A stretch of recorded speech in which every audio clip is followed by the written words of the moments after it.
What is in the spotlight of the combat world tonight as the mighty Trigon is inside Planet Ice for BKB 47? Our main event features the former two-time world champion, the Magic Man, Paulie Malignaggi, who will be back to battle one of bare-knuckle's most talented bad boys, Tyler Goodjohn.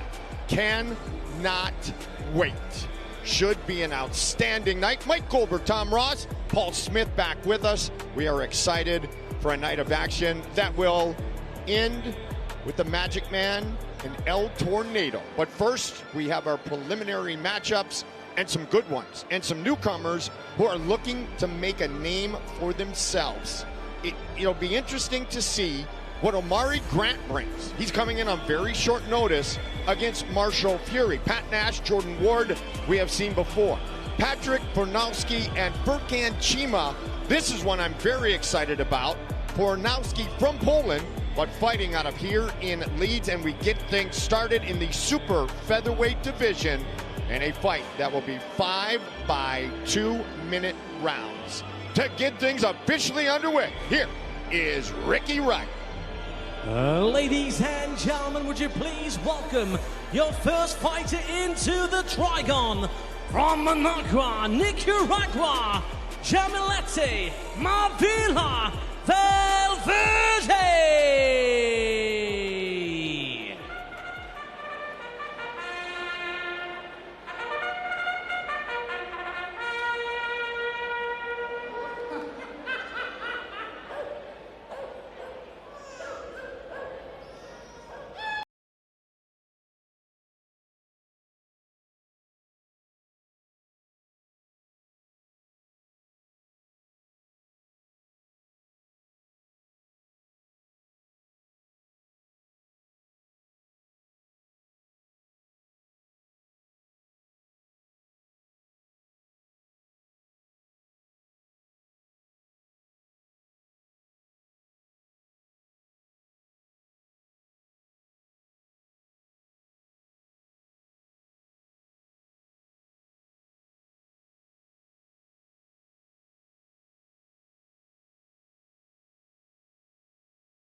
Now would you please welcome her opponent from Palma de Mallorca, Spain, Victoria La Furia Albons Lampart.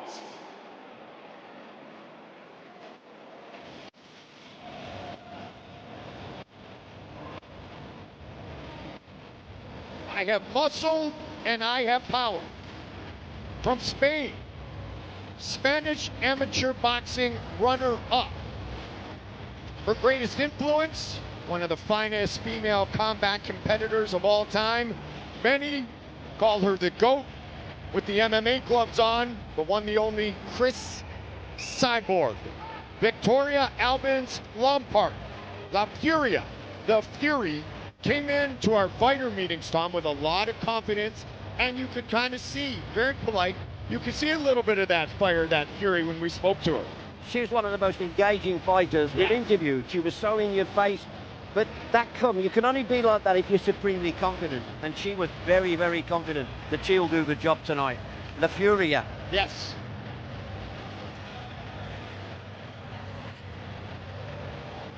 Our tail of the tape for this super featherweight fight, brought to you by Vortex. 39-year-old Victoria against 37-year-old Cheema. Everything else is virtually identical. With the official introductions, once again, here's Ricky Wright. Live from Leeds, BKB presents 5 rounds in the lightweight division and is sponsored by Vortex Competitions. Introducing first in the blue corner, wearing the red and white, weighing in at 131.6 pounds. Tonight she makes his debut from Managua, Nicaragua, Jamilete Marvila Valverde.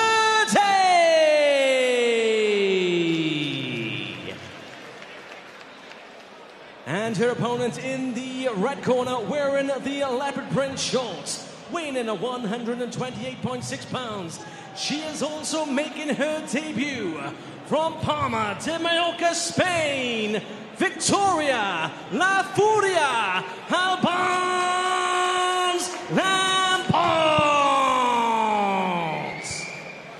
Your referee in charge of the action, Andy Albrighton. Andy Albrighton, our referee.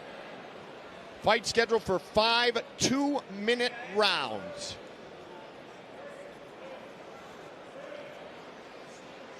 Valverde and Albons Lampart.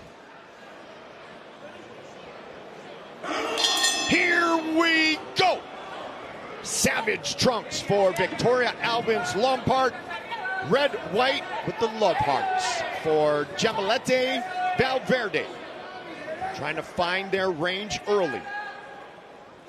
Paul, both of them with the hands up. It looks like they have both brought in good experience in glove boxing because their defensive stance looks good, doesn't it? Yeah, it's a pretty fast start from both fighters as well, particularly Lampart. High hands. You see, this is what catches a lot of the glove boxing people out. This hold and hitting. This is where you got to be really careful inside, especially with a fast pace like this. Tom, a lot of amateur experience as well as 26 glove fights for Jamilete Valverde. She's come out straight away. She's got her head down, but all she wants is a brawl. You can see the bit more classic from Victoria, but she's come for a brawl. This is bare-knuckle boxing. Anything can happen, and Jamilete, her style, mate, is one of brawling. I have one daughter. Paul, you have 3. Yep. You have daughters and granddaughters, Tom. No, too many to mention. Yes. And now these 2 daughters of wonderful fathers, I'm sure, going into combat. But it always seems, Paul, like the women are the tougher ones, which is why God has women give birth. I was just going to say that exactly. That's why the women do what we could never probably do. We whine when we get the sniffles. You can see these are tough, though, because they took some clean shots already. Yep. Neither have budged at the moment, and pretty good start to the fight. When you have newcomers of any form or fashion, it's always a joy to see how they're going to perform. And you do see the Furey, Victoria Albons Lampart, utilizing the clinch more than her opponent here in round number 1. A little bit longer, though, Mike, than the 5 seconds allowed. To be fair, she's not punching, she's clinching, but not punching. The referee will step in eventually. Wide shots. Many of them landing. Round 1 in the books.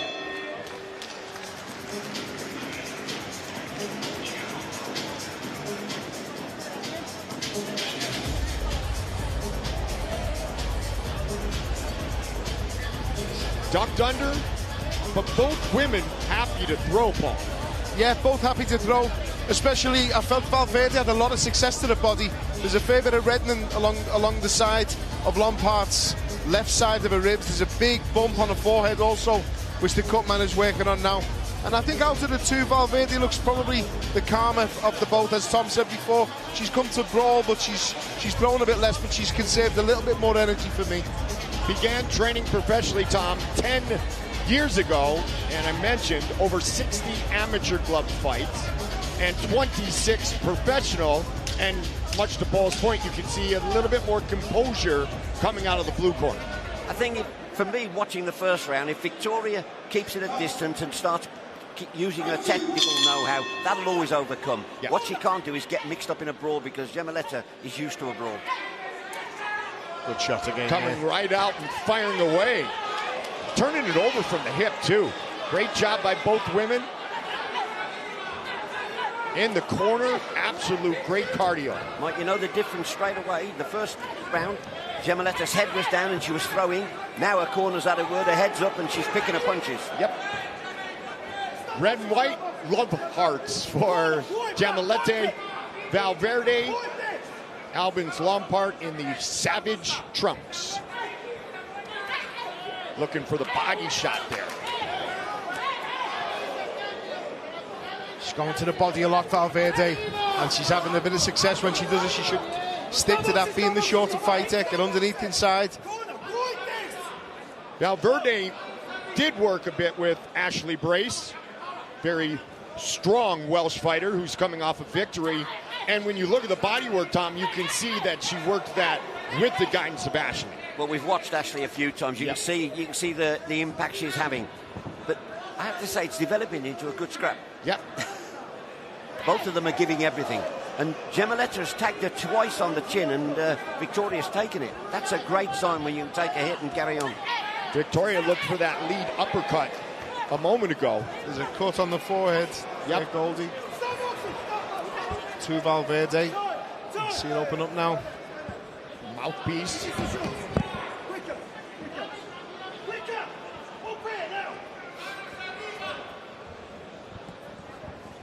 Sometimes they clean the mouthpiece, sometimes they just pick it up and dust it off. 20 seconds now on the clock here, round number 2.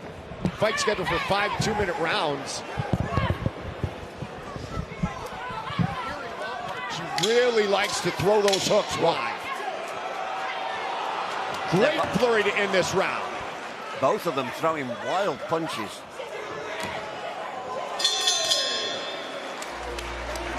Excellent. You can tell from the crowd, Mike. They're loving it. One of our BKB world champions, of course, Patty Juarez. Big sister Barbie, an absolute legend in Mexico. And we wish Lulu Lourdes good luck in her title fight later tonight back in the U.S. I mean, listen, when you fight for the title, I don't care who you are. If you fight for a title, you've got something about you. You got that right. All of them have been world champions. The dad and the brothers all play football. I'll say football for you guys. What sort of football? Soccer. We're talking soccer? We're talking about the Bengals and the win over the Steelers the other night. Let's watch this again. There's that right hand. I mean, Mike, what do you think? I thought, I know it's only 2 minutes, but they look like they might be tiring a little, even though it's only 2 rounds in. They look like they might be tiring because the energy they're throwing, lots of punches are missing, and that takes your energy. It's been a frenetic pace. Correct. And also, there's got to be an emotional dump, Paul, anytime you're in battle, but when this is your first trip into the Trigon. Yeah, what I felt is it started out at a really good pace, but I feel like Lampart has started in 4th gear, whereas Valverde is easing into it, and she looks like she may come on a bit strong in this round, in my opinion. Lampart really looking to utilize the dirty boxing. And there you see Andy Albritton breaks him up, as you talked about earlier, Paul. The cut on the forehead of Giamoletta Valverde. Giamoletta still pushing forward. Doesn't look like the blood is coming into her eyes, which is a key component when you do get cut in combat sports. They're both in great condition. Yep. Yeah. She looks a little bit hesitant at the moment, Valverde, to throw. I don't know if the blood's getting in her eyes or whether she's just a little bit... She's took a couple that she doesn't like the feel of, but she's not having as much success this round as she did in the previous. Where she was scoring before, the clinch worked for her, Mike. That clinch, but she was not just clinching, she was clinching and using it against the body, which was brilliant. Now it is Giamoletta trying to close the distance. They check on the cut. The battle continues, but much to your point, Paul, I had said It's not bleeding into her eyes yet. I hope I didn't jinx her, because now it is coming down. Correct. Yeah, now it is. I think it may be a couple of cuts. They're two tearaways. You wouldn't want to be married to either of these, would you? I'd be scared. Correct. I'm sure they're nice, but when they're in a bad mood, I'd be getting out of there. You'd be doing the washing up every day. You got that right. You wouldn't have to tell me to do a lot. Big shot there. Good shot. Yeah, the damage on the face. Gemalete Valverde tells the story of this fight.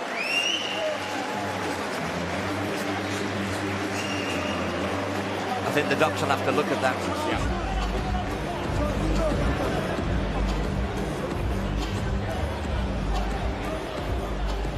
It's that uppercut that's been effective. Mike, what a start, though. What a fight to start. Yes. Ooh. The nice thing there, Paul, you work it with your fighters all the time, is she pulled out that jab. She didn't have to use it. She could use a little clinch, and it helped to open up that spot for the uppercut, didn't it? Yeah, a lot of the time in this type of fighting, in bare-knuckle fighting, they don't tend to use the jab as much as they should, because it's such an effective shot. And I don't care, it doesn't have to be powerful. If it's hitting the target, it's going to do damage to the face. We talk about that all the time, the jab. It's not only the rangefinder. In this sport, it can knock you out. Absolutely. But what you mentioned the clinch there, Mike. What she's doing well effectively, she's getting so close, the uppercut's not working, so she's having to hit the body. Yes. So that she can't get through for the uppercut. But if she can, then it becomes a devastating punch. Trying to systematically break down her opponent. Round number 4. The doc's now looking. Yeah, doctor's going to check that. I have to say, Mike, they should have done that at the end of the round. She's good to go. Good.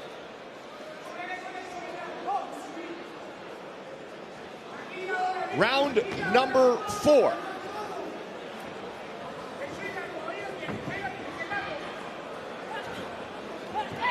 See who comes out with that sense of urgency here.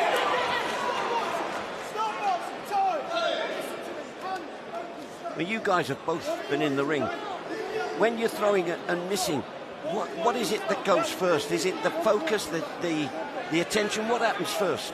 When you're throwing, I always find that even if you're hitting gloves and elbows or elbows and shoulders, your second shot that comes after that is easiest to throw. If you miss, it's much more difficult to let another shot go, because your momentum is going, your weight is carrying through. So it's always better, even if you're hitting the gloves, the elbows, in glove boxing obviously, the elbows, the shoulders, the body anyway, just hit something and then the next shot is better to Did you find that, Mike, when you fought?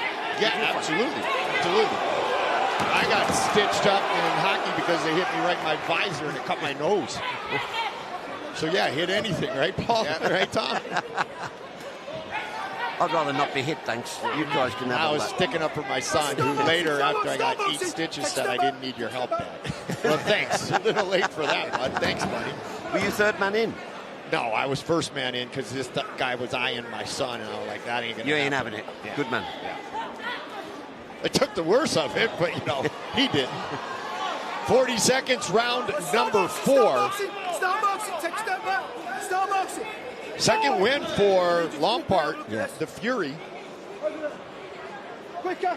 Tom Paulie pointed out early she came out with such a high pace and a high volume of punches. We thought the gas tank might be a bit empty, but she's throwing it, and man, that is a very She not emptied deep her own gas tank doing that. Yep. Sometimes you have to be a little bit more measured. Oh, it's over. Yep, it's over. The doc has stopped it. And what a victory in her BKB and professional bare-knuckle debut for Victoria Albons Lampart, representing Spain. She's an educator in a juvenile prison. She's done it for nearly 2 decades. So she's a leader, she's a good person, and she showcased some very good skills. You called it then, Goldie. She had plenty left in the tank then. She looked like she did start at a very fast pace. She was the aggressor. She was forcing the pace.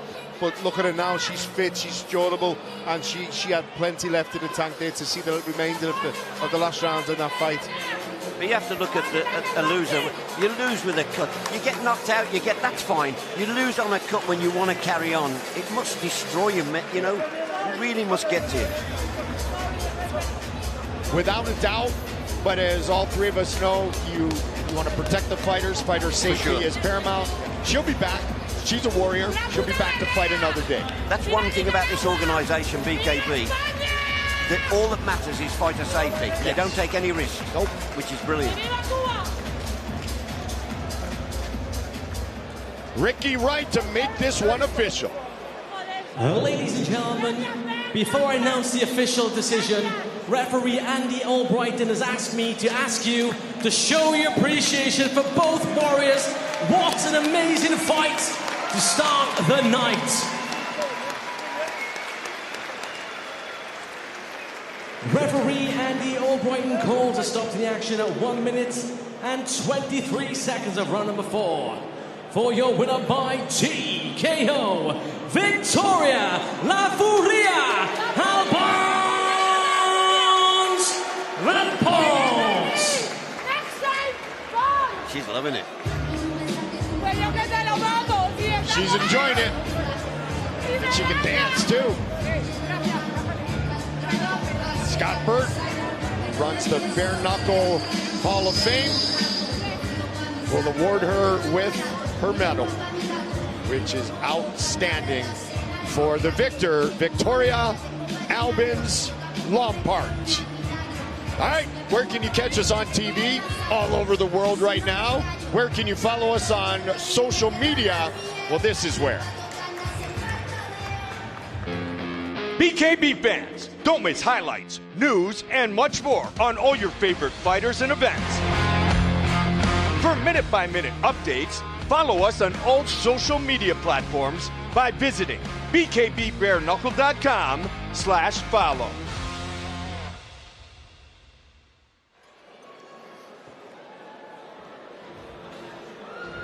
Ladies and gentlemen, would you please welcome your first fighter into the mighty Trigon. From West Yorkshire, England, Furkan the Lion Cheema!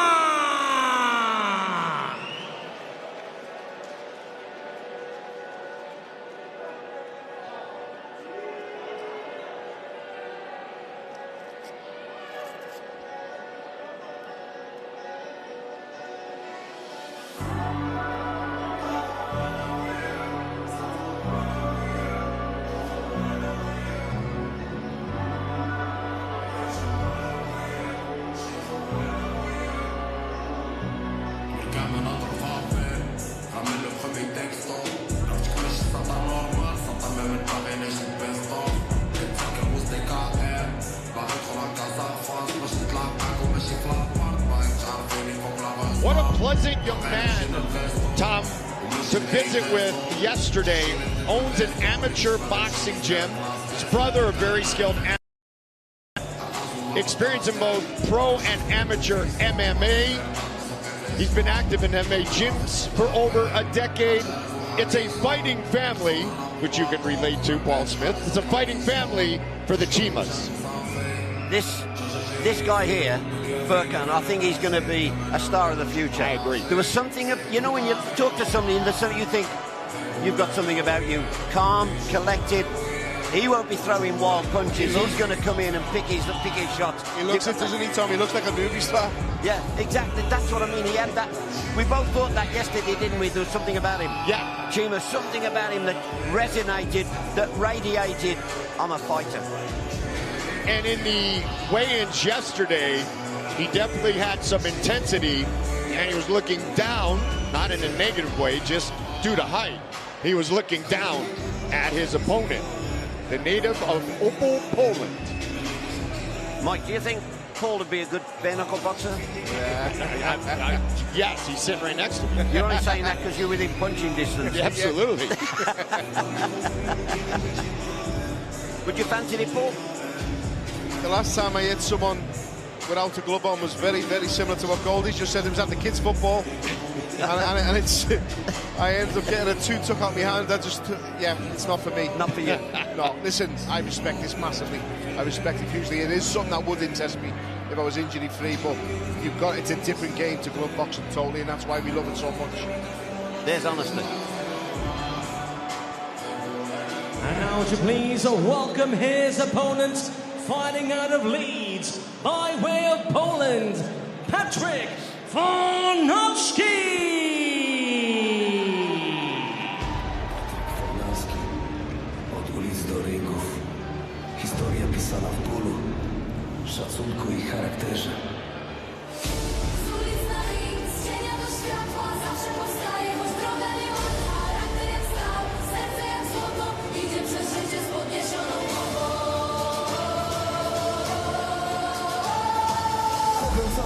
Came to the UK from Poland 14 years ago at age 19. When asked what his fight style was, he said Mexican style boxing.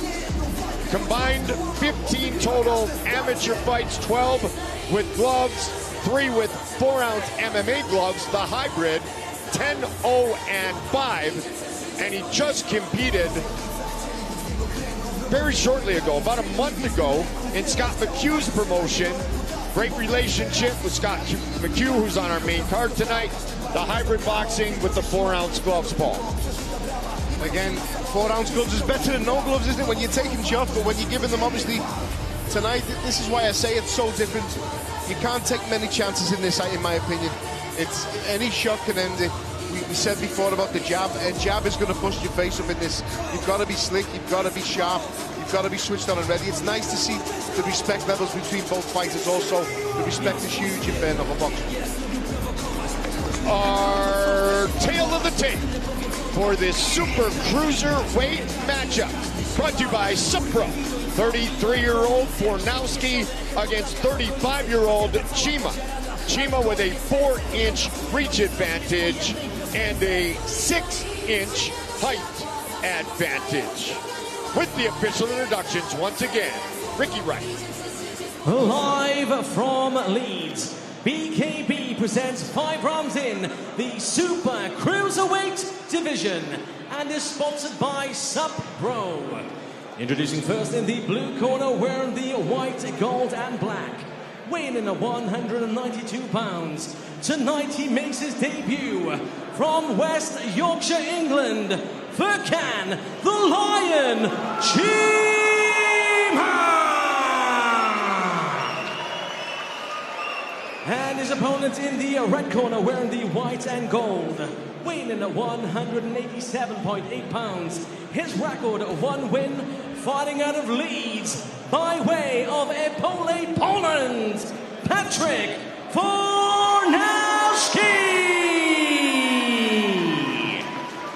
Your referee, Clive Allison. Big Clive Allison, our referee.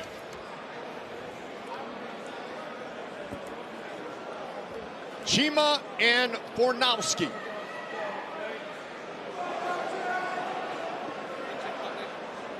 Let's see how Furkan utilizes that height and reach advantage. Interesting, Mike, that Cheema wants to be a pioneer for Asian bare-knuckle boxers to inspire others to come and fight. No question. Like we talked about, wonderful man to talk to yesterday. Great man. Here we go. White and gold trunks for Fornalski, Cheema in the white, gold, and black. And Furkan looks very relaxed early, and it's that jab already, Paul, that you talked about. And we will see that in our main event later tonight. Yeah. Paulie Malignaggi is all about the jab, and when you have the reach advantage like Furkan has, you would be silly not to use it. What a shot. And I say that, and he gets caught. He did look relaxed, Goldie, maybe a little too relaxed. Well, that's your Mexican-style boxer. He's come straight out the blocks, ready to go. And they did say relax, right? He's asking the referee what happened. I don't think he knew he'd been caught there. Yeah. He needs to fight now, though. Let's see if he picks it up a little bit, or if Fornalski pours it on and finishes him early. He can smell the wind, Fornalski, now. Second bare-knuckle fight for Fornalski. First one back in April. It's over, I think. No, referee's giving him another count. Second 8 count in round 1.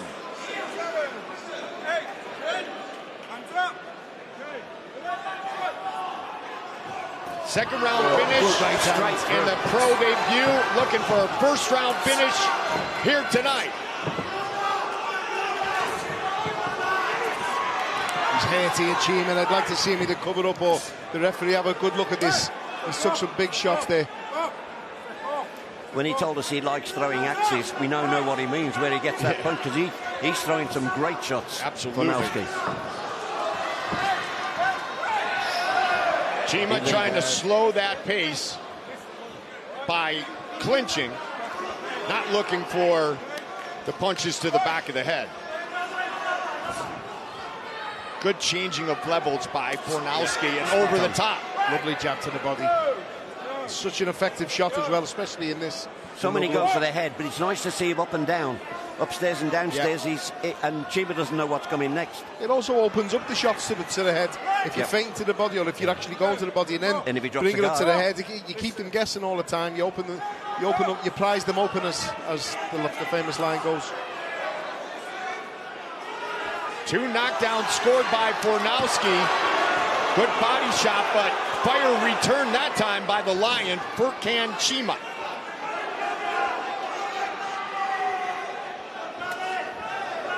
Little cut opening up on the nose of Cheema there. Looks a little bit distressed in his face at the moment, the first sign of seeing him. It looks like Cheema wants a boxing fight, and Fornalski's come to brawl with him. Fornalski's eyes bubbled up on the right there, Tom. Yeah, just a little bit there, right underneath the right eye, look.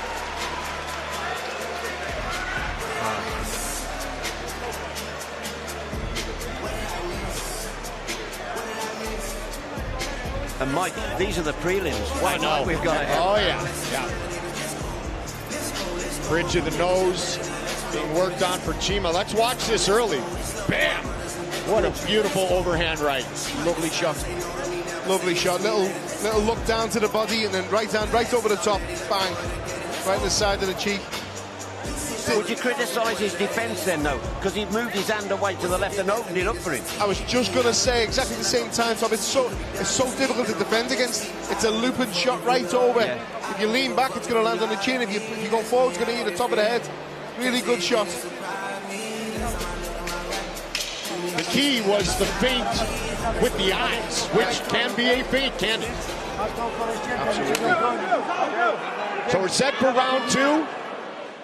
Let's see what adjustments the Lion, Furkan Cheema, can make after a 10-7 round for Fornalski. This is round number 2, fight scheduled for 5 3-minute rounds. White, gold, and black for Cheema. White and gold for Fornalski.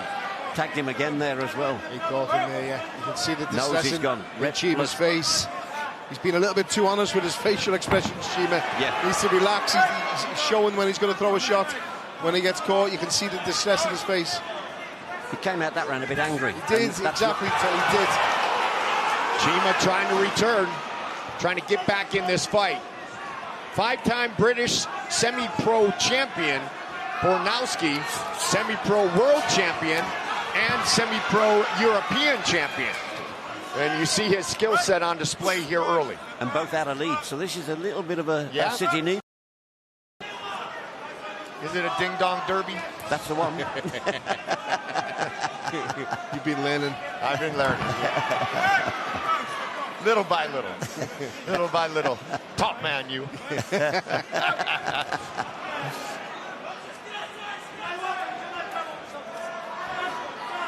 I think Cheema, with all due respect, he's trying to figure out how to utilize his skill set and change the fortunes midway through round number 2. Round number 1, Tom, was a surprise to Furkan Cheema. He didn't expect that. That's a better shot from Cheema, but Cheema wants to slow it down and box. Yeah. He's like a whirlwind, Fornalski. He's a whirlwind. He said, right, I don't want to box you, you'll beat me, I'm going to fight my fight. And he can't handle it, Cheema, at the moment.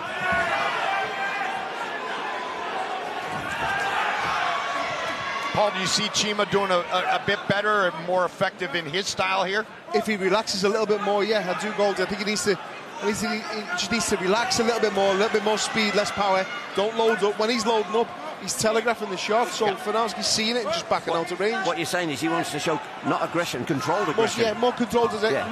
controlled aggression, a bit more speed, relax a little bit more, just let the shots go with speed. And he did say on the bio, Paul, he said, my style is calm as I look for openings. There you go. Perfect point by both of you guys. And as we said before, just hit the target. Doesn't matter if it's fast, if it's hard or powerful, just hit the target. Could have an effect. That's better from Cheema. If Cheema can work the clinch with that size, and now after cutting weight and rehydrating, that size and weight advantage, he can zap the gas tank of Patrick Fornalski as we reach the latter part of round 2. We are seeing Fornalski's weakness was his defense, and we've seen Cheema's got through just a couple of times there. Maybe Fornalski's tiring. That's the thing I was going to say before. Fornalski has had really good rounds, and Cheema's still there. Eventually it will break his heart. Eventually you've hit him with your best shots, he's still there. And that's when mentally it becomes the battle, and that's when the real fight starts. 3 more rounds to go in this fight.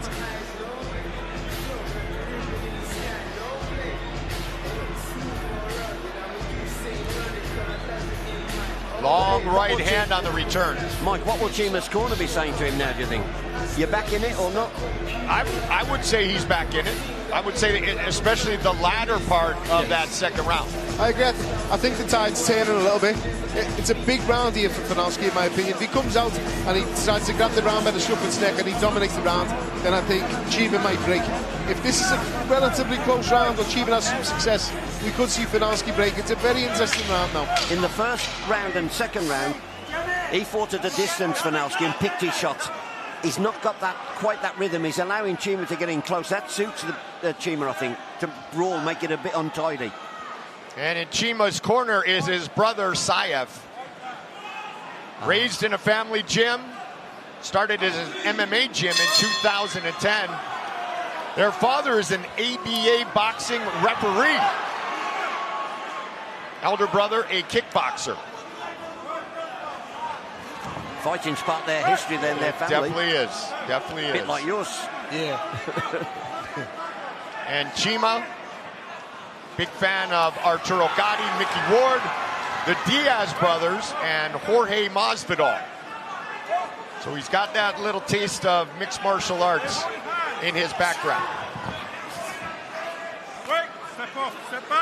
I genuinely think Fornalski's tiring, mate. Well, and I mentioned it earlier, Tom and Paul. It's the size and weight of Cheema in these clinch situations. It wears you down even if you're the same size in MMA, but when you got a bigger guy on you, that's how you zap the tank. Leaning down on you. A few little old school tricks of the trade. Yep. And with his MMA background, he knows what he's doing there. Yeah.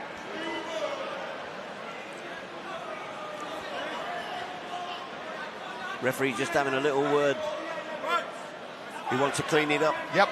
Clive Allison, one of the very best in the business. You wouldn't give much cheek back to Clive, would you, the size of him? No way. You would on the phone.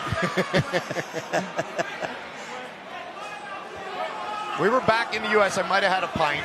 Might have. And I was giving it to him a little bit, and thankfully he knew I was joking. I would have known if the mood changed, and I would have ran. Would have used the marathon technique in that fight. I would have ran.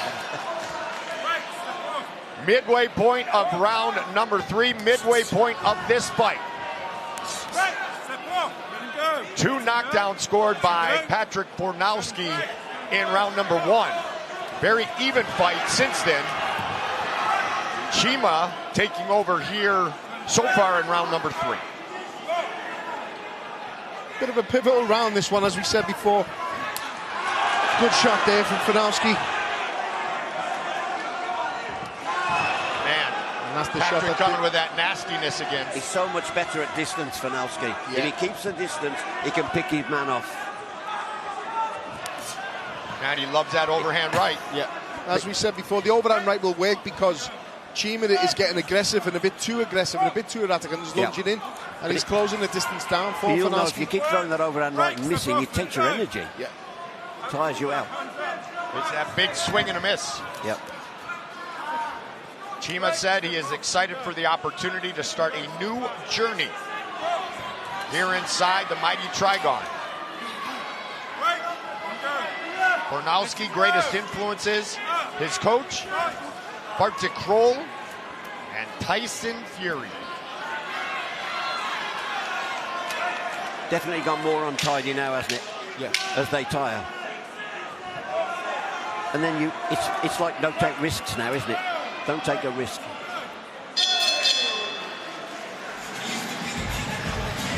Two rounds remaining. With the 2 knockdowns scored in the first, though, the math is very much against the blue corner in Furkan Cheema. I mean, I think at first I couldn't see anything but Fornalski winning. Now I'm not so sure. I think he's tiring the quicker, Fornalski, whereas he's had a second win after being knocked down twice and he's come back. I just wonder whether he's got... I don't think, looking at the punches, Cheema's got a knockout punch in him. He's going to need one, isn't he, though, Tom? That's what I'm saying. There's 2 knockdowns against him. But so this guy's got a knockdown. Yeah, exactly. He looks dangerous.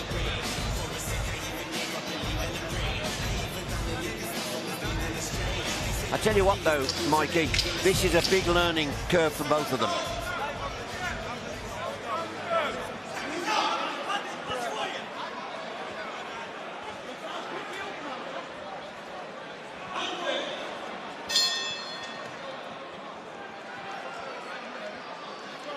Round number 4. Clive setting the tone once again.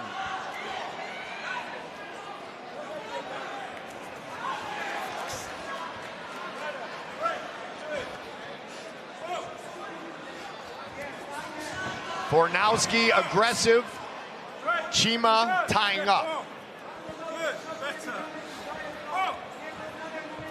Cheema needs not just to tie up, though, he needs to score.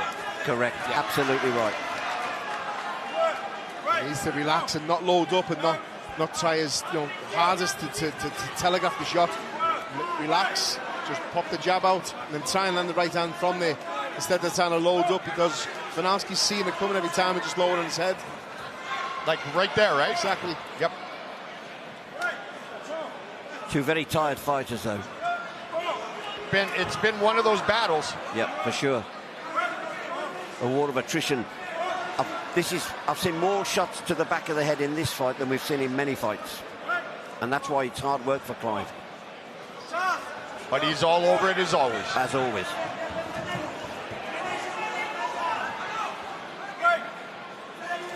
I mean, Mike, there with Paul with us, he ducks his head a lot, does Fornalski. Yep. And yet Cheema doesn't come, he still throws it over the top when his head. You're just wondering about tactically whether his corner could be helping him. Bring it up the middle. I'd like to see Cheema try and go to the body with it inside also. He hasn't thrown any body shots in this fight. Fornalski tried a couple early on. There's the uppercut. He's just tried it. Yeah, that's better. Then the body opens up now. Let the body shot. Look at the big target there on the right-hand side. And they're debilitating, aren't they, the body shots? They cripple you. And again, though, right afterwards, he tries to come with the straight right, and Fornalski just ducks under. You'd like to see him time the habit of Fornalski of putting the head down with a nice uppercut. That's exactly what Paul was saying. Yep. Spot on, Mikey. Spot on. Go to the body. Yeah. Make that uppercut. You see what your opponent is doing. Much easier said than done, of course, in battle. But you see your opponent's tendencies, Paul. That's when, if you're in the corner, you're telling your fighter, hey, look for that uppercut, aren't you? Oh, good shot there from Cheema, though. He just landed a good little right hand there. Yeah, as you say, Mike, you got to be willing to take them chances in there. The shot's there, but you've still got to be able to land it. It's okay seeing it. You have to actually carry it out and execute it. If the shot's there, you've got to dress it up. Throw a good jab first that will bring the hands closer. Then let the right hand go. But the higher the quality fighter, the more tactical he becomes, and he spots these openings. When we see fights later on, Mike, we'll see people doing exactly that.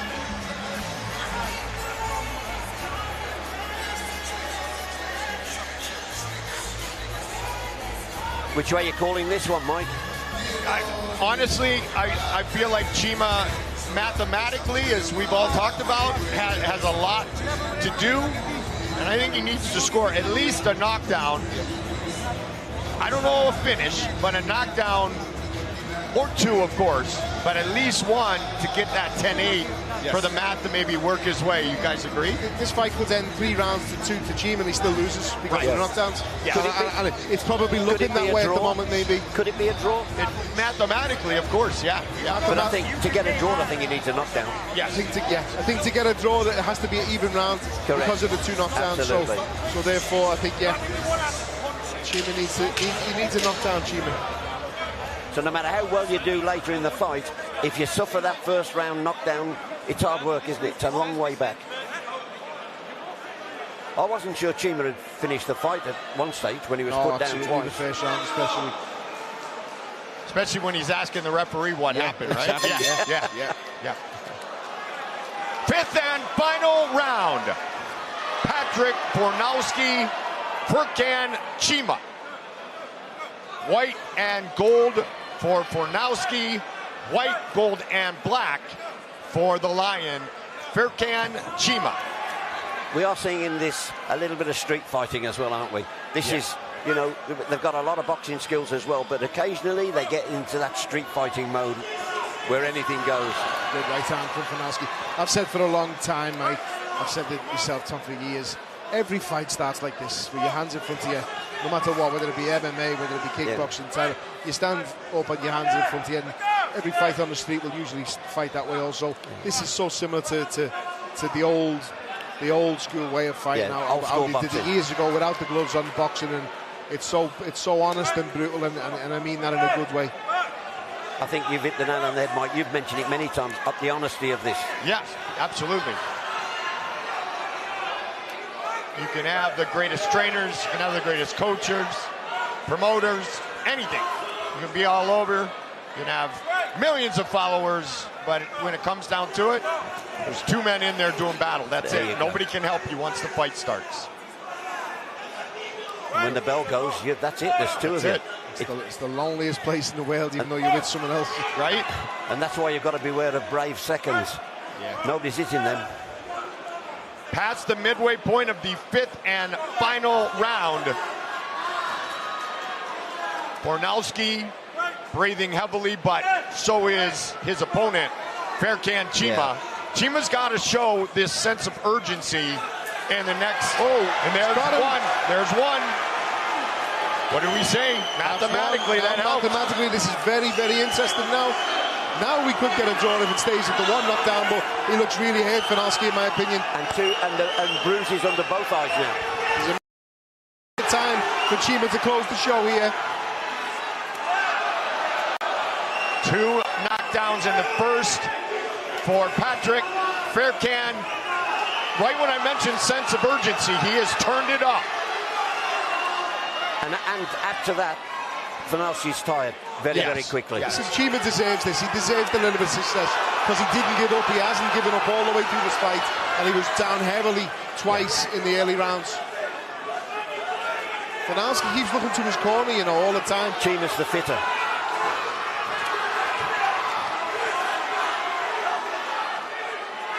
I'd still believe a huge factor of the MMA experience and the size and weight advantage of Cheema. Just leaning on Fornalski the entire time. This fight is going to go the distance. Good battle back and forth. Great fight for both, wasn't it? And it had a real story, didn't it? He started so well, Fornalski, Cheema, we looked beaten, then he's come back, almost get the second knockdown, and then it's anybody's fight. We'll have to see what happens to the judges. I think it's very, very close. It's very, very close, because I think it's 3 rounds to 2 for Cheema. 1 knockdown for Cheema and 2 knockdowns for Fornalski, which would make it a draw, and it's going to be very interesting to see. Interesting how the judges see it. Yeah, because listen, we could be seeing a different fight to that side of the Trigon. But we have could be seeing a different one over of the there. Judges is an ex-BKF champion as well, a BKB fighter, an ex-champion. He knows what it's like, so be interesting to see how they all call it, the judges. Good fight though, Mike. Good fight. And it, much to the point you guys made early, especially you, Paul, he took the best from Fornal in round number 1, and he kept fighting. Shows heart. He is the Lion. He is the Lion. I think both of them showed heart because he took some very good shots. Both of them are still standing at the end, even though both of them have been really hurt also. They can be very proud of themselves. A really good effort, especially in my opinion from Cheema being hurt so early to still battle and have that good determination to still keep going. That shows you he deserves a lot of credit. Shows you the big heart he's got, doesn't it? But you know, this is one of them where I don't think either deserves to lose. Exactly. I would a draw. Listen, nobody likes draws. It's like kissing your sister, isn't it? It's a waste of time, you know. But we could certainly. Well, and if you don't have a sister, it's even worse. Well, slightly better than kissing your brother, I suppose. Well, maybe when he was like 3 minutes old. Both men leave it all in the Trigon, sold out inside Planet Ice here in Leeds, England. Ricky Wright gathering the judges' scorecards. And when it takes a little while, it illustrates our point about how close it is. There you go. So it's no secret it's a close fight. It's just how the odd one judge may have this. If one judge has seen a round different way, then we got a totally different decision. I hope it's a draw, personally.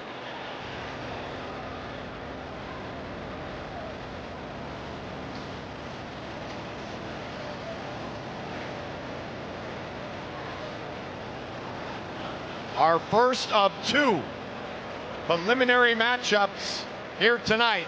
Our main card. Still to come this evening, co-main event for the Bridgerweight title. Main event, Paulie Malignaggi and Tyler Goodjohn. I think we give the referee some credit here. That was a tough fight to referee as well. Clive's in a full lather right now. Yeah. He had to work on that one.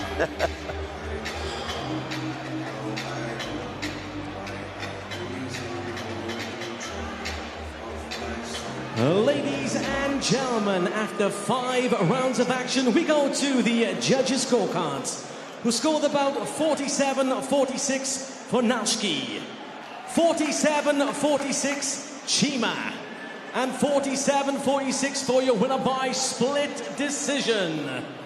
In the blue corner, Furkan, the Lion, Cheema!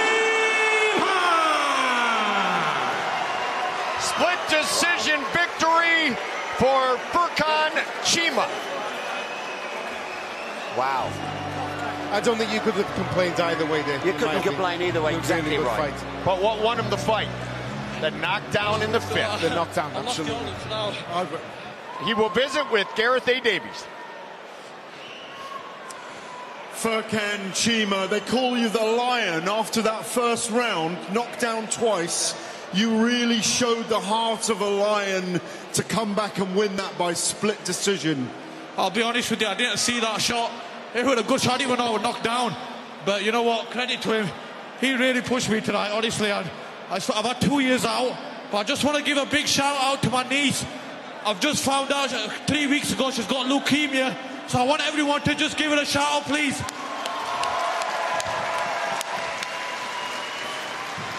Tell us what you went through in that first round. Like you say, you didn't see the shot coming.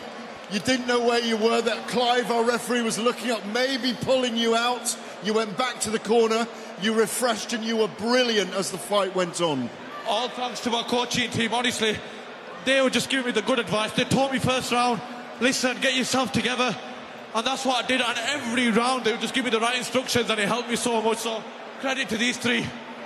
You fought in ONE FC as an MMA guy. How does it compare being with BKB in bare-knuckle? You love it? I love it. Honestly, I love it. It's amazing to be in this organisation. And it's tough.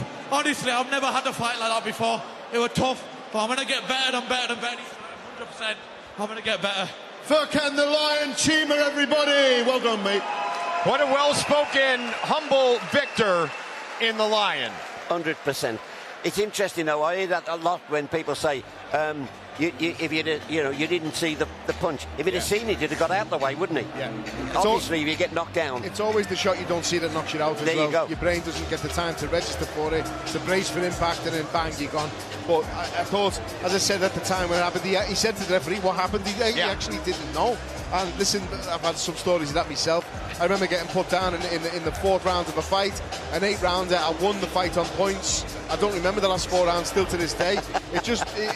I've been hit harder later. I was hit harder before that shot. It just landed, and I didn't see it coming. That's what happens in combat sports. You get caught in the chin, you're going to go. I thought he done really well coming back there, Mike. Yeah, really Paul, well. and I look forward to seeing Fornalski back in the Trigon again. Right, though, Cheema, we talked about it when the corner, he came out that 3rd round different. His corner changed it. Credit to the cornerman there. They changed his mentality. No question. And credit to him for being smart enough to trust his corner. There you go. And listen, what we told you about social media earlier, BKB is absolutely global. So where can you watch it live? Well, here's your answer. From South Florida to South Wales, BKB continues to take over the globe. Don't miss BKB Live when it comes to your town. Visit bkbbareknuckle.com for upcoming show schedules and ticket information.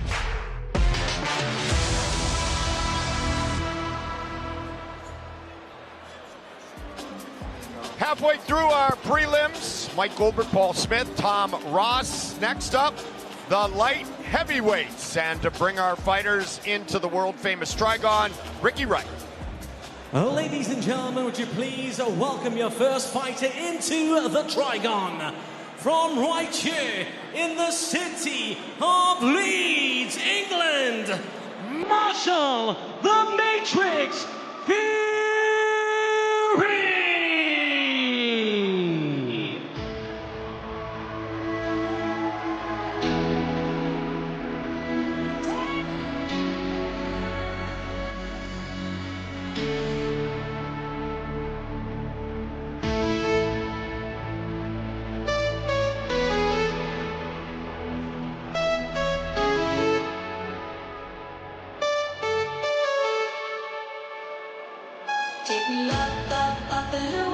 Just 22 years old. Change of opponent. We will bring in Omari Grant in a moment. Marshall Furey said the change isn't ideal. No time to adjust things this late. So he'll do what he normally does, Tom, and that is focus on his skill set, focus on his game plan. Absolutely right. You know what impressed me when we talked to him? He didn't say, I've come to win the championship. He said, I've come to take over the sport. Yeah. So he's got confidence, that's for sure. Of all the prelims, this is the one I'm looking forward to. I think Omari Grant could be a surprise packet. Even though he's coming late, I think he could be a surprise packet. But this guy looks mean. You've called it right here. This guy, tactically, everything about him looks mean. When he talks about, I'm smart, I'm strategic, that's a thinking fighter. Now that's okay till you get smacked in the mouth in bare-knuckle. As an amateur boxer, he earned his nickname, the Matrix, because of what you just said, Tom. Yep. Slick, sharp, known for hitting without being hit back. That's how he earned it. That's why he's confident that he is here to take over. He said, mark my words. Here's Marshall Furey.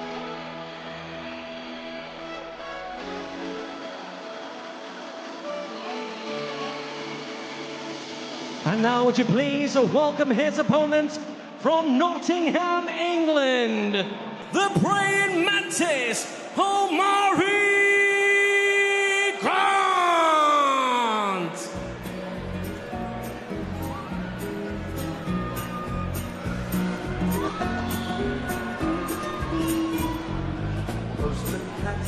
The praying mantis. I love it.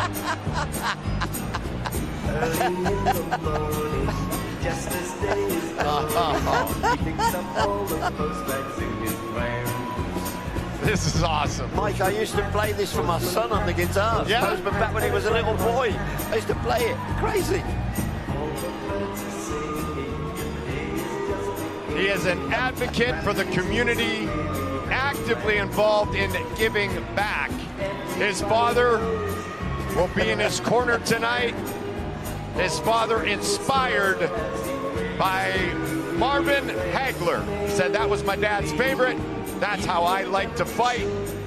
My dad is my greatest influence, along with the marvelous one Marvin Hagler, and music. And you can see the music, a big part of his entrance here tonight. And he wants to celebrate he's got a baby on the way, yes. Not far too much. January 6th. Messiah. Yep. So he wants to win tonight, but he comes in with all the comedic and the songs and the post. He's going to be a better fighter than that. No question, no question. Daughter Amelia Grace, age 7, will have a little brother. I've just been told by the referee she's 4 2-minute rounds. Because of them both being in a situation of it being their first professional combat competition.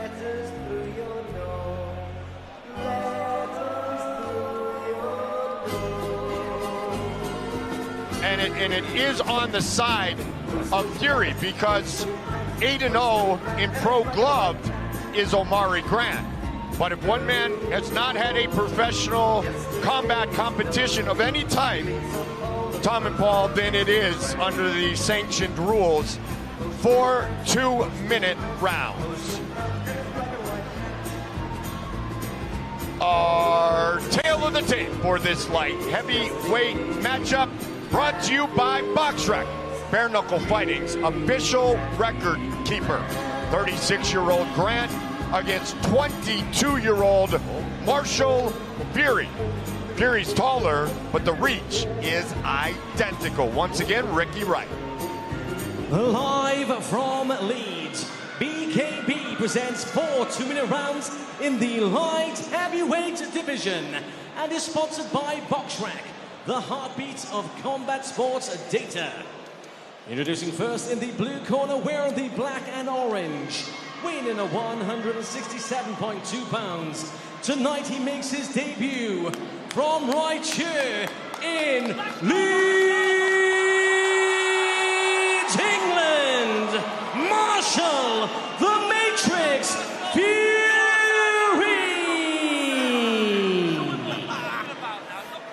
And his opponent in the red corner, wearing the red with the black trim, weighing in at 166.6 pounds.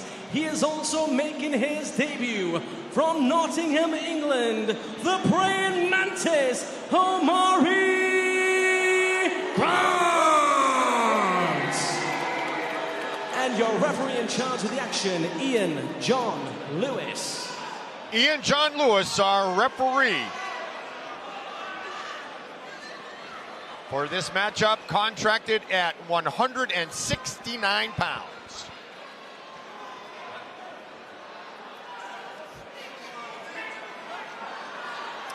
One week's notice for Omari Grant.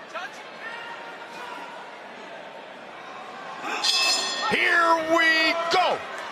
The praying mantis in the red trunks with the black trim, black and orange for the Matrix, Marshall Furey.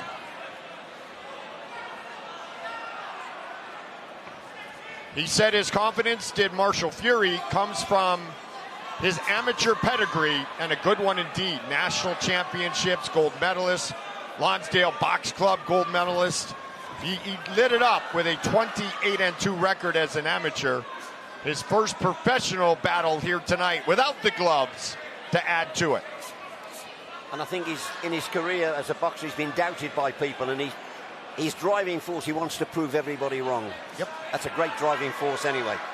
It is, and you can see he's come from boxing. You can see the way he's holding himself. You can see, but he's also a little bit relaxed and a little bit leaning forward over the front foot, able to be counted. And you've got to be careful, as we've said, without these gloves on. Yes, his bare knuckle shots, any shot is enough. Said, I'm going to be on my toes, in and out, nice and long. You can see he's got decent footwork as well, Mike. That's the key, yeah. Good footwork, good base. It's interesting, Mike and I have talked about it before, where all the power comes from your ability and your footwork. If you get the stance right, all the power comes from that. That old saying, the foundations of a house, the stronger the foundations, the better the footwork, the more powerful the shots will be. There you go. That's one of my favorite boxers and boxing coaches. The Southie, Peter Welch always says, smart feet, smart fighter. There you go. He has an accent like you guys. He does. Yeah. See, I don't have an accent. I guess I have the accent here, right? 2-minute rounds go by quickly, 4x2. Professional combat debut for Furey. Not many punches thrown, though. No, good feeling out. Feeling out.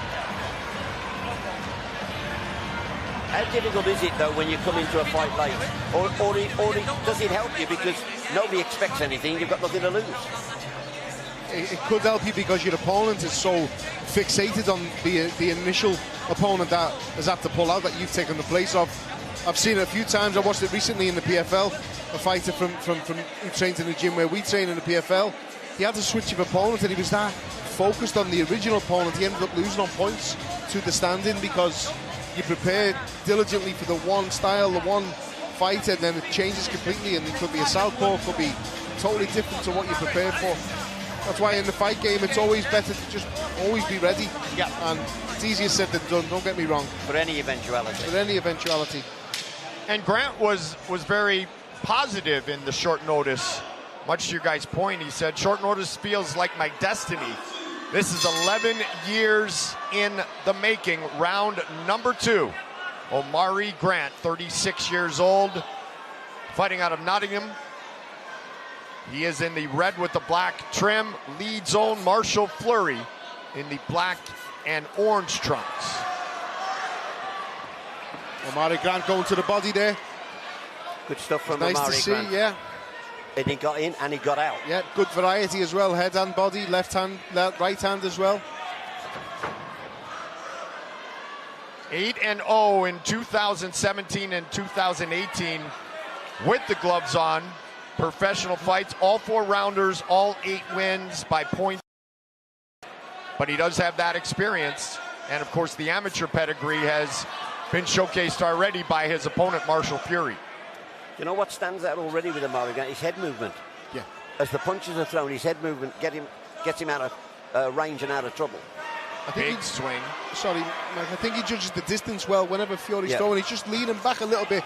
That landed, but he's usually been good at just slipping out of range, just leaning back a little bit out of distance and then coming back with his own counters. Yep. That's the trigon, though. If they get you in the corner, you I can't was get thinking out. the same So thing. narrow, yeah.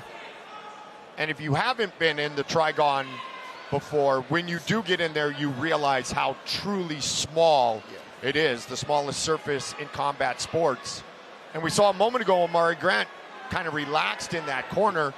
That can really get you in trouble. But if you haven't been in those corners before, Paul, you don't know how bad it can get. You're not to know. Yep. That's when you know you're in trouble, though, when you get in a Trigon and it's actually smaller than it looks. Yeah. Most rings are bigger than they look. No hiding The place. Trigon is smaller. We had a super heavyweight fight on the last card. Nearly 700 pounds of fighter inside the mighty Trigon. Overhand right late in round number 2 by Furey. But he's not affecting anything because the wonderful feet are getting Grant out of trouble all the time. Yep. What he's got to do is be a little more aggressive with the punches, though, Grant.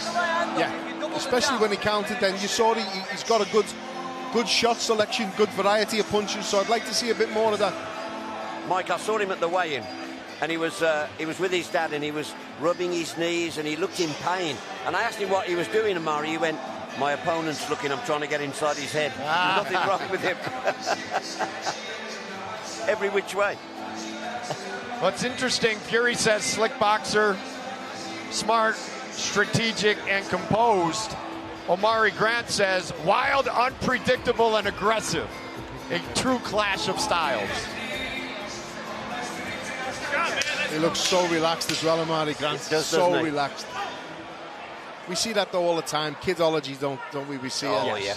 I remember warming up to fight a journeyman in like my 3rd or 4th fight, and there was big bangs coming from the squash court when he was warming up off the pads on the mitts. And one of my friends went and popped his head in, and his coach was sitting there banging his hands together, shouting, "Oh, good shot!" Like just I'm sitting there worrying in the other squash court, thinking this guy's hitting the pads really hard. Yeah, good trainers can make you look really good. Yeah.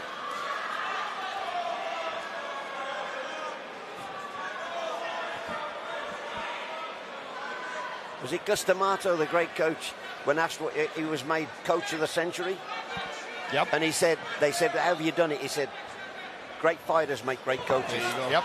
Oh, good shot there from Omari Grant. Nice left hook as they both pulled out of range. Neither fighter running away with this. And keep in mind, these are 2-minute rounds, and we are in the 3rd of 4 rounds. Good jab a moment ago landed. A few times, though, Omari's thrown that jab, and it's been good, but he hasn't worked off the jab. Right. Honestly, I'm impressed by Omari Grant tonight. I think he looks to me like he would be difficult to beat. Because of the movement, head movement, you can't land movement, clean. yeah. He's landing good counters himself. Somebody once said if they can't see you, they can't hit you. Yep, and you can see the damage on the right eye of Furey now.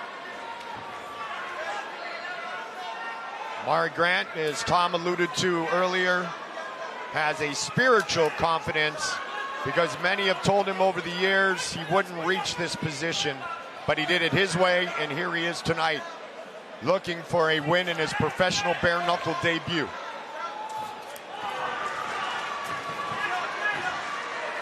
He's starting to throw some haymakers, though, Marshall Furey. I'm not so sure that's his best tactic against somebody as skillful as Omari Grant. Yeah, because he's making them miss and he's making them pay as well. That's exactly my point. Really good round 3 for the praying mantis. They split jabs late.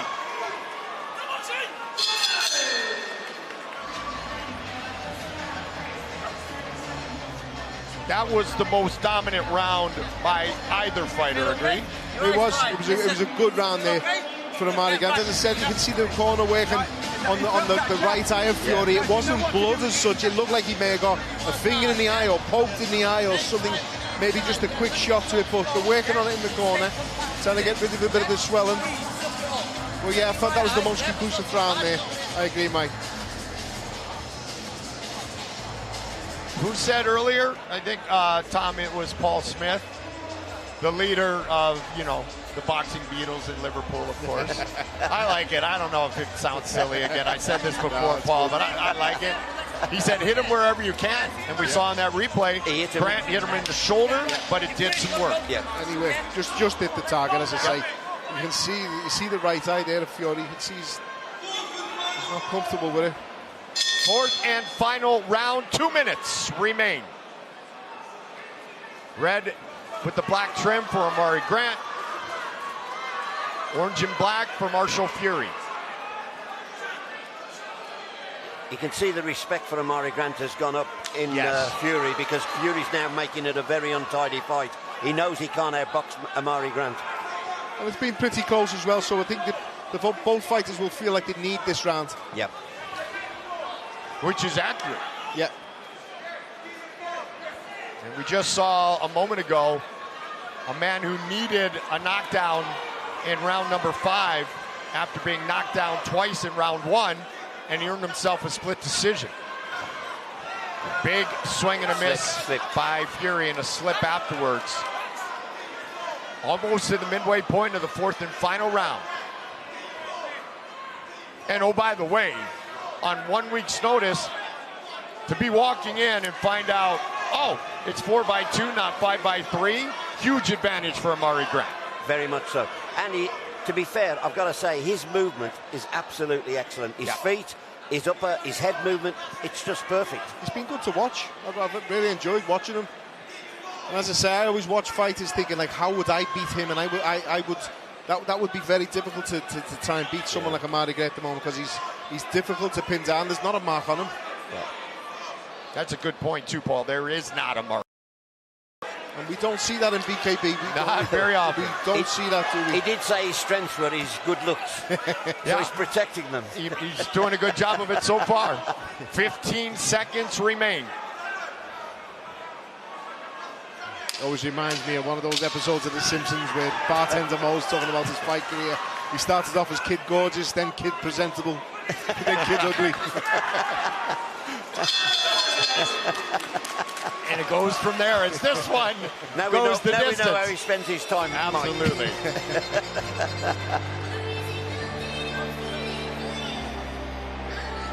Now that Simpsons show ended up being, pretty good. Exactly. So popular in Britain, Mike. Yeah. Homer's a global hero. Yeah, here he is. I modelled myself on him. You know what? I could say a lot, as could Paul, but we respect you because you are our elder. Some of the handiwork. Grant is a showman. Great walk-in, better performance. There's a nice one, too, by Furey. Furey did land some punches, to say the least. But it was the overall work of Amari Grant which really stood out in this prelim number 3 of the night. Still in the hands of the judges.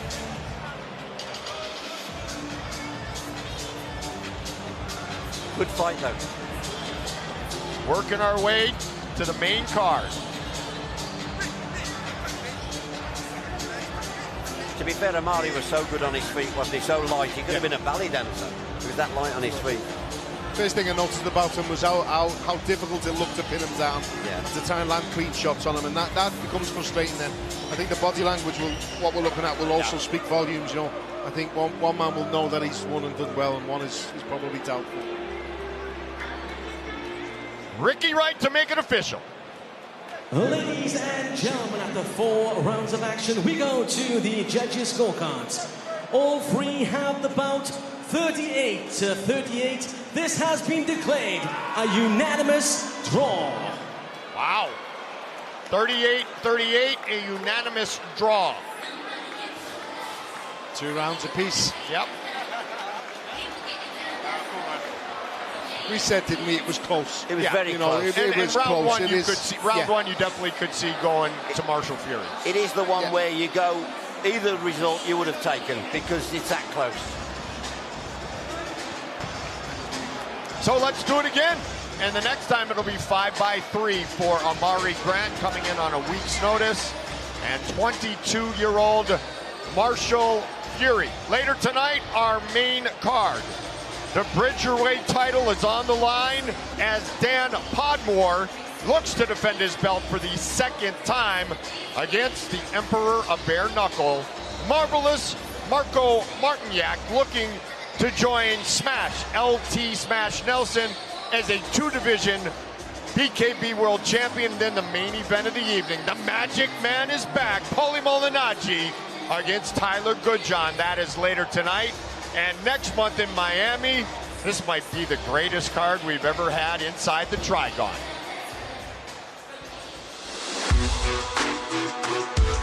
Saturday, November 22nd, 3 World Championship fights headline BKB bare-knuckle boxing's return to South Florida for BKB 48 from the Charles F. Dodge Center in Pembroke Pines.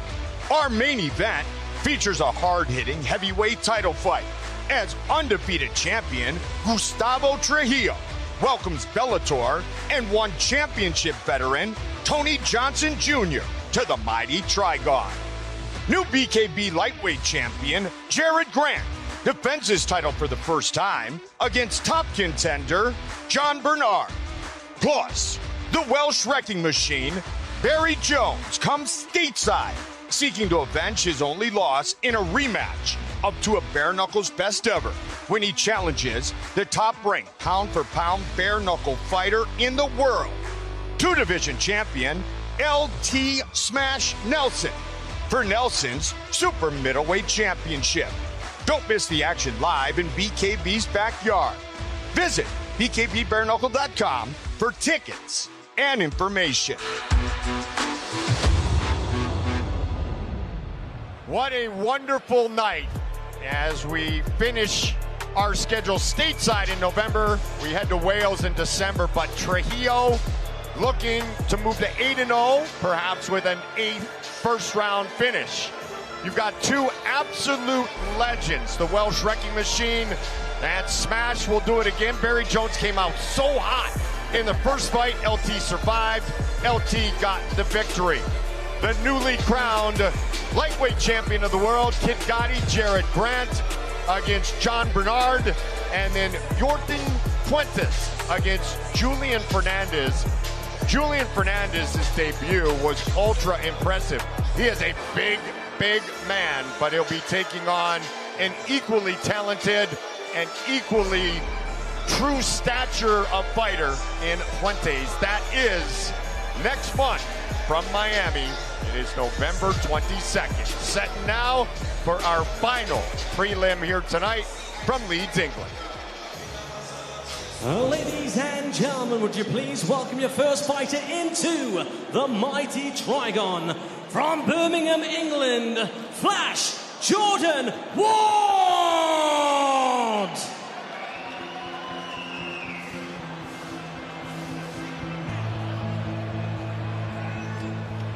Started training just over a year ago. He felt it was time for bare knuckle because he wanted to try it.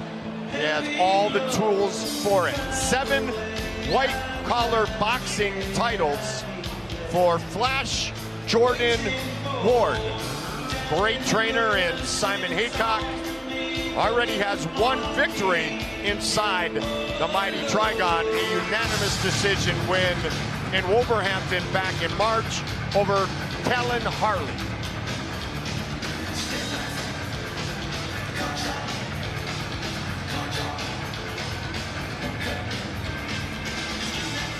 Jordan Ward, excited, trained with Kennelly and the other lads, as he told us, for tonight's matchup against Pat Nash.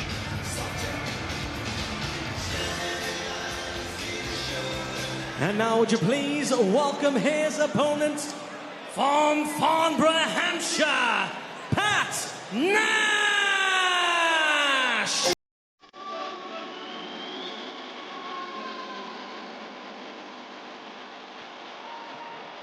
New trainer, new gym. Coming into this fight for Pat Nash, who always said the Trigon will suit me better and the longer rounds are better for me. Always been a slow starter. He is the definition of a front foot fighter. And Paulie hasn't had a setback, hasn't been defeated in over 2 years. He's very confident also. I went in the dressing room before while he was having his hands wrapped. He was really confident and looks up for it as well. So that run could continue tonight. Pat Nash, I've seen all these fights, Mike, in. Pat Nash, both these fighters have no reverse gear or knowledge of reverse gear. They are the epitome of front foot. They are, in fact, Jordan said to me, I actually like getting hit on the chin. Yeah. He actually enjoys getting hit. And then Pat Nash has been in some real wars. This could be a real contender for fight of the night. Both these guys are going to make a real terror for this.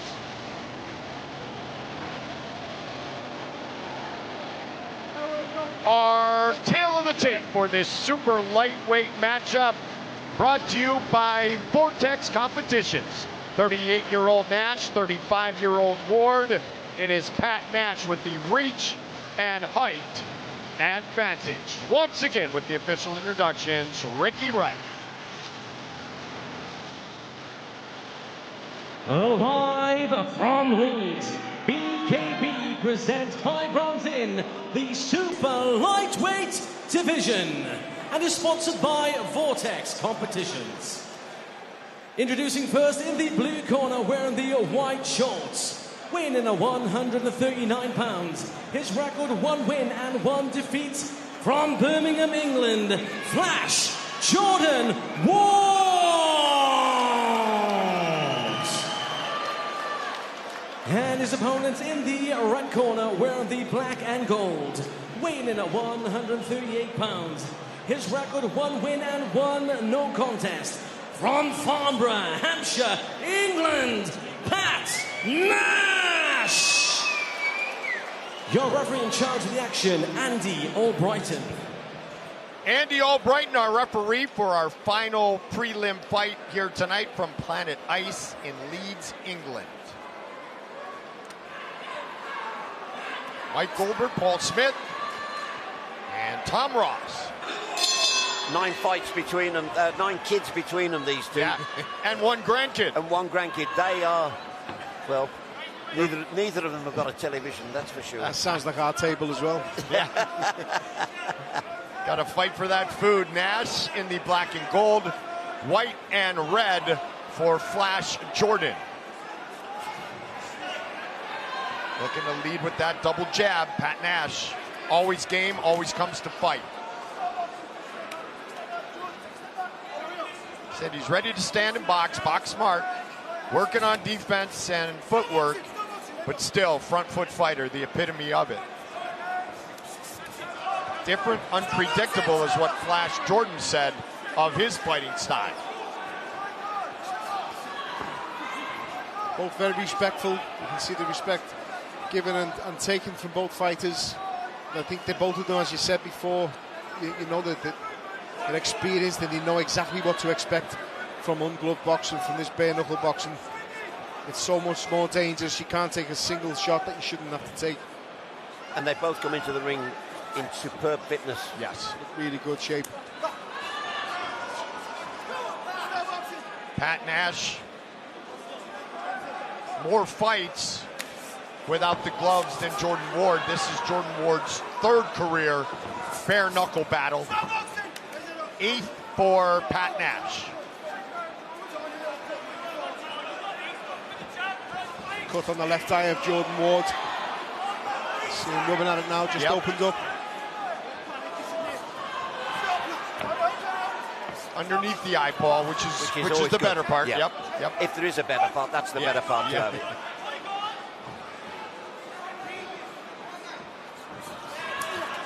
Good counter by Jordan Ward, and working the body with the dirty boxing.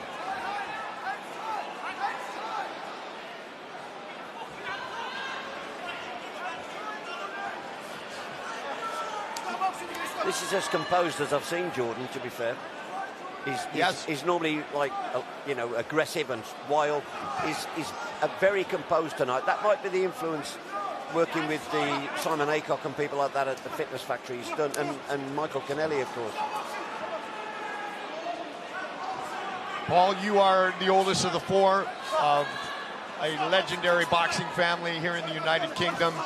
The Kennellys carry a pretty darn good reputation as well, don't they? Yeah, they do, and I loved watching James in Bristol. I thought he had a really good goal, and it was so entertaining watching him fight. It's interesting though, Mike, families, he'll know the McCrackens, Robert McCracken and all the Spencer, Max, they all fought.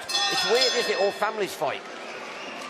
One big brother does it, the other little brothers want to be like their big brother. Yeah, there you go. You know what it's like when you're all doing something at home. Yep. Whether you're having, a race, a game of football, tennis, whatever it might be, you're all competitive. You all want to beat the other one. Friendly rivalry, obviously, with family. When I was little, it was fighting for the scraps of food. There you go. You wanted to make sure you got the extra bit, Yeah. We always had the saying, a little first up, best dressed. And that's how it goes. You first up, best dressed, and you fight each other for everything. And it's all fun and games until it's tied at 8. Yeah.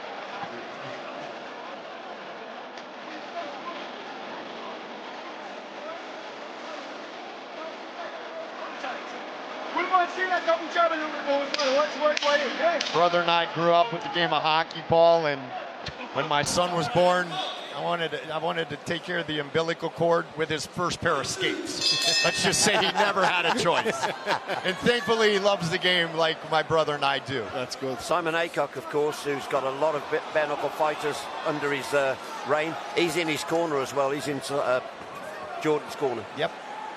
And Jordan coming out with a good pace here to start round number 2. He caught Nash early on as well in the round there with a right hook to the side of the head. A good shot. Working the levels nicely, That's Flash Jordan. Yes. Underneath as well, up and under body shots. Is it overwhelming here? Nash is in trouble. Yes. He needs to counter Nash. Jordan's thrown a lot of shots with his chin in the air. Good shot. Good shot. Right on, he had a bruise on his eye and he's caught him right on it. Nasty uppercut lands. Good job by Pat Nash. He's up. He's wobbling. Look at the legs. The legs are wobbling. Looks a painful shot also. Oh. We see shots what land and they're not really painful, but they have a big effect on you. That looked like a painful shot. You could see the reaction in his face as well. He done well getting up there, Nash. You always look at the legs though, don't you? That tells you the truth. Look at the bruising and the bumps. And the mouse under the left eye. Up and below. Below and above his eye.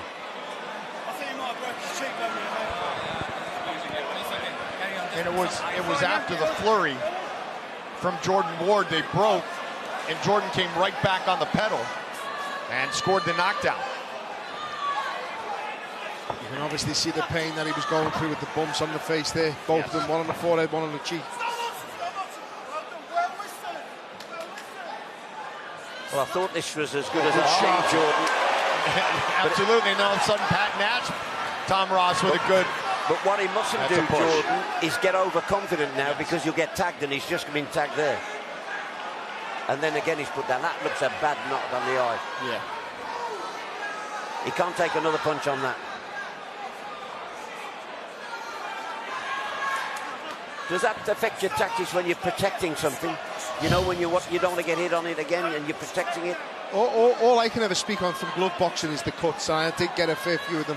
I've got a lot of scar tissue around my eyes, and I was one of the last of the generation where fights got stopped regardless of who was winning. If you got stopped by a cut, you lost the fight. The law got changed while I was fighting. But when you're fighting to protect the cut, there's so much that goes through your mind, and you lose focus on the tactics, and you're more worried about, I'm going to lose here, I'm going to get stopped, is it going to go to the cards? It does give you a lot to think about, rather than just being able to relax and fight. But that looks so bad, the damage on his face. His face just keeps swelling up, doesn't it? Hasn't it, Mike? I'm just wondering whether Jordan will focus on trying to hit it again. Oh, good shot. Overhand right a couple of times by Nash. Late flurry as this round ticks down. Takedown, not a knockdown. He's breathing heavy though, Mike. And he grabbed his left hand as he was getting up. I know if he fell awkwardly, but look at how perfect this punch is. Bam! Right up the middle.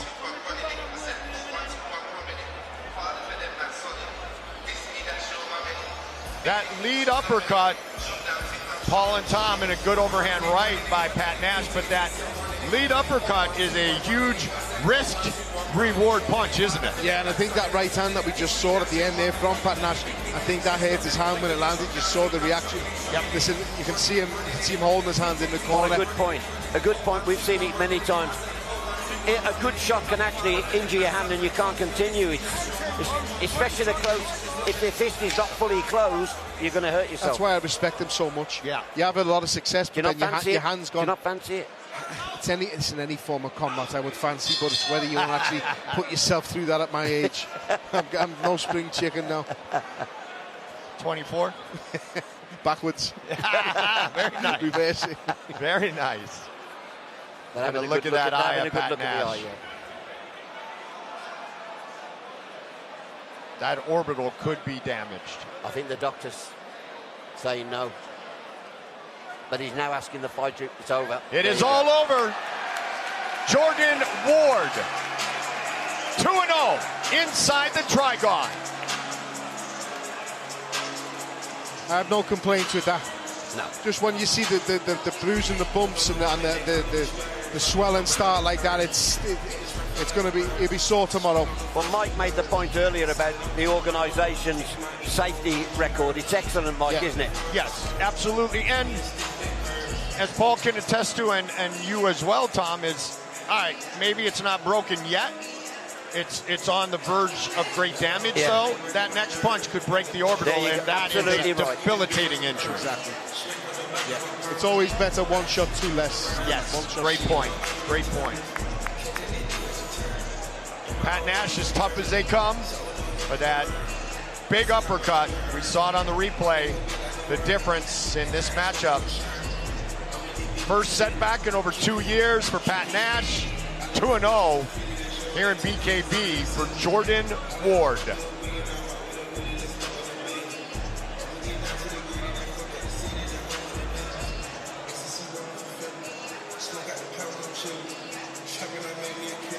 Still to come, our main card, headlined by Paulie Malignaggi and Tyler Goodjohn. Scott McHugh back in action against Joe Fitzpatrick, both BKB title contenders. Ricky Wright gathering the numbers, and he has the official decision. Ladies and gentlemen, the fight was called to a halt at the end of round 2. For your winner by TKO, Flash Jordan Ward!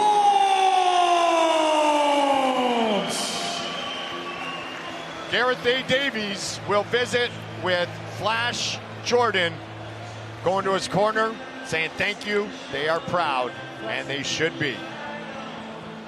I am here with Flash Jordan Ward. What a brilliant performance. You recognised early on that Pat Nash had decided on a counter-punching, evasive tactic, and you took advantage of it in the first round. Exactly, yeah. Yeah, we've been working on stuff like that, being Simon up, so we've already sussed what was going on, so yeah, I'm happy to get the win. You pressured him in the first round, you hurt him badly. It was a terrific performance, Jordan. Is that one of your best performances in the Trigon or in bare-knuckle? It was the last one was a better performance, I'd say. It was more technical, but I don't know, I don't think I really switched on enough yet. I think I was just slowly getting into it, I don't know. Did you know you were targeting his head after that hematoma came up, but did you realise he'd broken his right hand on your head? I didn't know he broke his hand, no. I didn't know, well, it went blurry, my eye went blurry, I thought, fucking, I don't know. But yeah, I'm happy now, happy with the win. You're both like a ding-dong, and you really produced a ding-dong there tonight and stopped it. He gave the dong. So, yeah, it was fun. You got the dong, we give it the ding. Ladies and gentlemen, let's hear it for Flash Jordan Ward. Just say happy birthday to my nephew who passed away today as well. I knew he passed away today, it's his birthday today. So happy birthday, rest in peace, nephew. Blessings, rest in peace. Back to you guys. Thank you, Jordan Ward, and love and prayers to his nephew who left us way too young. Jordan Ward, of all the prelims, Amari Grant, we didn't know what we were going to see, but Jordan Ward, we are seeing improvement. You called it as well, you know, the broken. Yep. You called that the wrist, you said that, Mike, and you were spot on. He was in trouble from that moment, Pat Nash. But all the opponent, you can't afford as a fighter to worry about that. You just battle on. And fair play to Jordan. Jordan is getting better with each show. He didn't rate his performance tonight. Right. But he was up against a better opponent than the last one he beat. So, for me, I think he's looking the part now, Flash Jordan. Excellent performance. And Paul, that's the type of fighter you want to train, is the one who is already looking in the mirror at himself and saying, I can be better. That excites you when he walks into the gym the next day, doesn't it? Absolutely. I want to see him again also. I say this all the time with fighters in the gym. You can have people around you saying, great, great, great. But if you work on your faults, work on the things that you do wrong, you're going to improve as a fighter, and you can only get better. And I would like to see him again. I'd love to see Flash Jordan again. The women started it in style, didn't they, Tom? The women did. That first fight. Well, they set the tone. Yeah, it's a great set the tone for the night. Absolutely. And to be fair, I'm risking it now, but I think this is the best prelims we've ever had. Yep, absolutely. Do you not think? I would agree. The best prelims we've had. With Tom Ross and Paul Smith, we will be here all night. We will present you with our main card. And, of course, Paulie Malignaggi. What happened here, buddy? I had surgery on the shoulder. I've had an old shoulder problem for a while, and they finally got me in and were able to clean it up, fix it up, and switch a few things around in here so I can hopefully have less pain. Yes, be honest, all you've done is got you out the washing up. I wasn't getting out to this hanging by a thread. Yeah, there you go. Yeah. Exactly. So you know.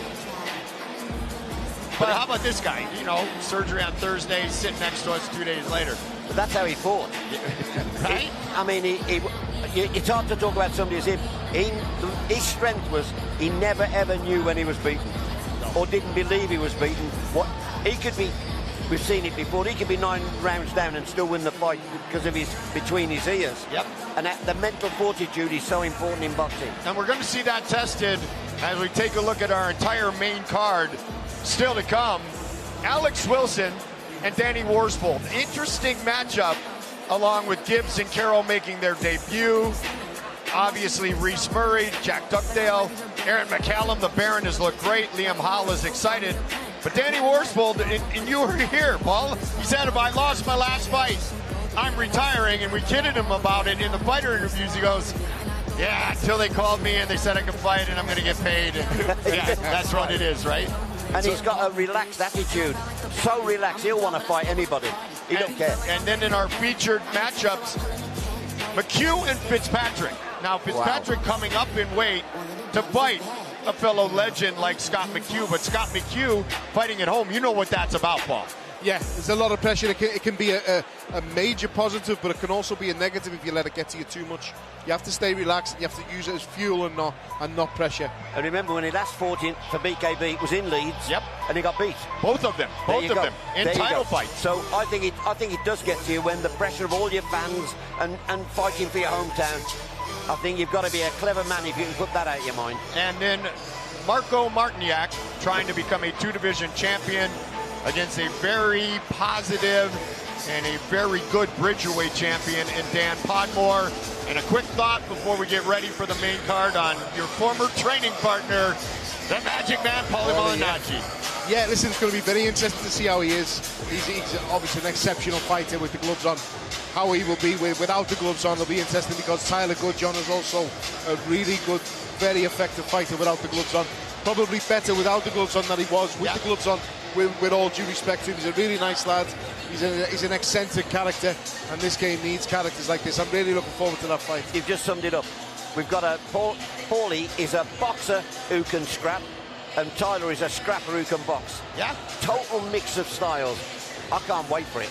And don't let the whole bad boy thing fool you. Tyler Goodjohn has been nothing he's a gentleman. But class. Yeah, he's a gentleman. And he's looking forward to it. But before we another one that's sign retiring. off, before we sign off here on our prelims, the best line was Paulie Malignaggi yesterday at the weigh-ins. I'm not from the yipster, yuppie, Brooklyn. I'm from old Brooklyn. Tyler, don't forget that. I've done this many times before. It's an honor to fight you. That will come later in our main event of the evening. Stick around. Saturday, October 18th, the Magic Man is back. Former 2-division boxing world champion Paulie Malignaggi makes his Trigon debut against British bare-knuckle bad boy Tyler El Tornado Goodjohn from the Planet Ice Arena in Leeds, England.